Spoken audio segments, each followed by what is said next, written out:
señor presidente, compañeras y compañeros y compañeras diputados de esta legislatura.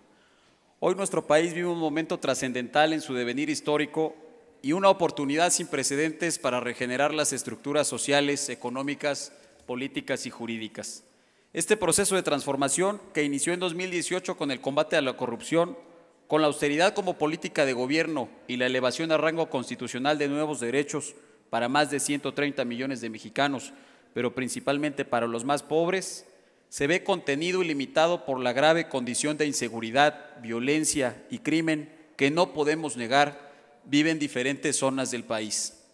La ola criminal se agudizó en el sexenio de Felipe Calderón Hinojosa, cuando desde el poder público se decidió facciosamente respaldar un bando criminal. Y se operaron redes narcopolíticas desde la Secretaría de Seguridad Pública, a cargo de Genaro García Luna, por cierto, condenado fuera de este país a 38 años de prisión por sus comprobados vínculos con el narco. Y hoy Felipe Calderón se encuentra en un dilema, o como lo mencionaban algunos columnistas de la jornada, en un trilema por ver cómo zafarse de las acusaciones de quien fuese su secretario de Seguridad. La herencia negra de Calderón fue un México manchado de sangre, un México donde los criminales ampliaron sus giros y hoy controlan enseres de la canasta básica, lamentablemente con la complicidad de muchas autoridades en el país. Esa relación perniciosa entre el crimen y el poder público ha condenado a que diversas regiones del país estén en manos de delincuentes que trafican sustancias que, hay que decirlo, tienen como destino principal los Estados Unidos. Ellos ponen a los consumidores, mientras que México lamentablemente pone a las víctimas, muchas veces inocentes, víctimas en tiroteos relacionados con ajustes de cuentas que tienen que ver con el trasiego de estupefacientes, como los que lamentablemente se registraron en Querétaro y en el propio Estado de México. Para atender y combatir lo anterior, uno de los principios rectores de la política del presidente Andrés Manuel López Obrador y hoy de la presidenta Claudia Sheinbaum es el establecimiento de condiciones que permitan construir la paz en el país, para lo cual hemos trabajado en dos rutas claras, en dos estrategias fundamentales.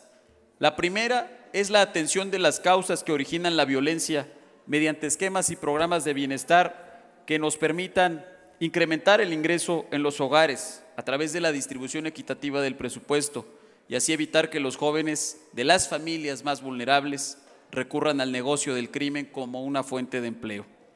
Hemos abierto como nunca espacios educativos, hay becas universales para los jóvenes, vamos a garantizar en este sexenio el acceso universal a la educación preparatoria, habrá vivienda a bajo costo y estamos aprovechando el nearshoring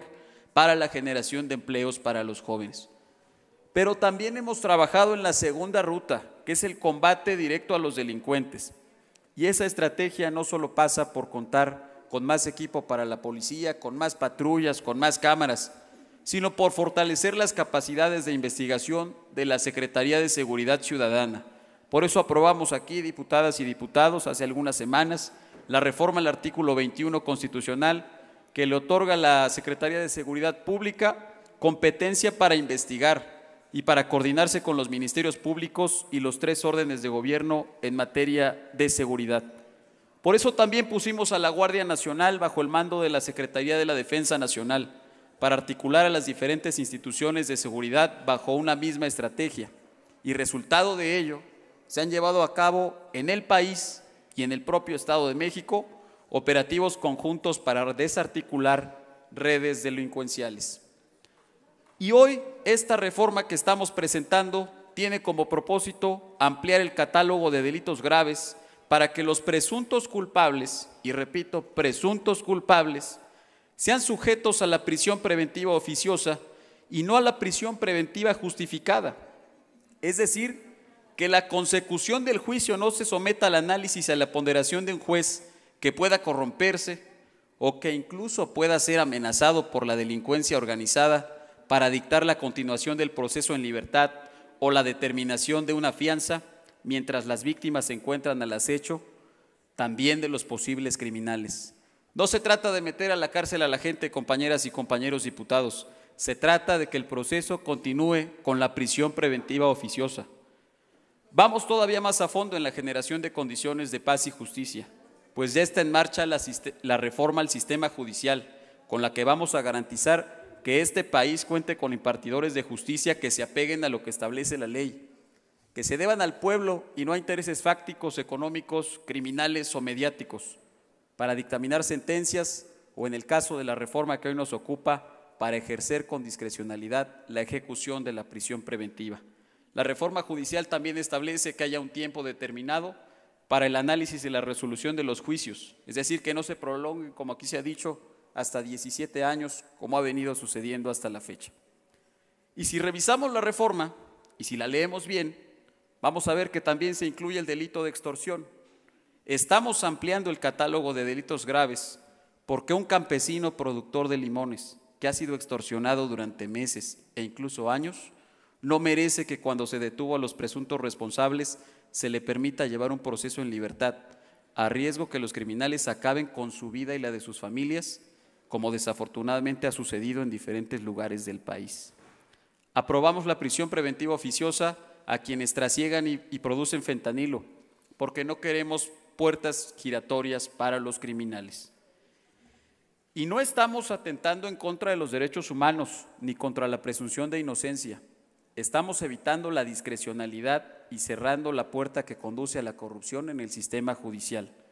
Estamos siendo claros en el catálogo de delitos graves que la oposición plasmó en su momento, propuso y plasmó en su momento en 2017 en la Constitución y que votaron por incrementar en la reforma de 2018. Pero también hay que recordar que Morena, como partido de izquierda, ha estado siempre del lado de las víctimas, no solamente de manera discursiva. Muestra de ello es la Comisión Ejecutiva de Atención a Víctimas, que ha dado seguimiento a casos tan escalofriantes como la desaparición de los 43 normalistas, o ha dado respaldo a las madres buscadoras de sus hijos en el norte del país, muchos de ellos y muchas de ellas desaparecidas para ser utilizadas en el trasiego de drogas a Estados Unidos. Esta reforma es solo un paso más, como ya lo mencioné, en la generación de condiciones que nos permitan garantizar la paz, la justicia y la tranquilidad en nuestro país. ¿Es suficiente? No. Aún nos falta entrar a fondo en la reforma a las fiscalías, al sistema penitenciario y de reinserción social, a revisar los esquemas de coordinación de municipios, entidades y zonas metropolitanas, pero vamos avanzando, porque hoy ya no están en el poder quienes, escudándose en verdades históricas, torcían desde el Ejecutivo al sistema judicial para encubrir hechos atroces. La seguridad de los mexicanos toca a todos los que estamos aquí, sin importar el color partidista, porque al hablar de seguridad no hablamos de Movimiento Ciudadano, no hablamos del PRD, no hablamos del PRI. Al hablar de seguridad hablamos de los jóvenes de Lagos de Moreno, en Jalisco, hablamos de Chilpancingo en Guerrero, hablamos del estado de sitio que hoy se vive en Culiacán, Sinaloa. Por eso invito a todas y a todos los diputados de esta legislatura, de todos los grupos parlamentarios, a que voten en favor de esta reforma como lo hicieron en el año 2007 y en las reformas consecutivas, a que voten en favor de esta reforma como hoy lo hará el grupo parlamentario de Morena. Es cuanto.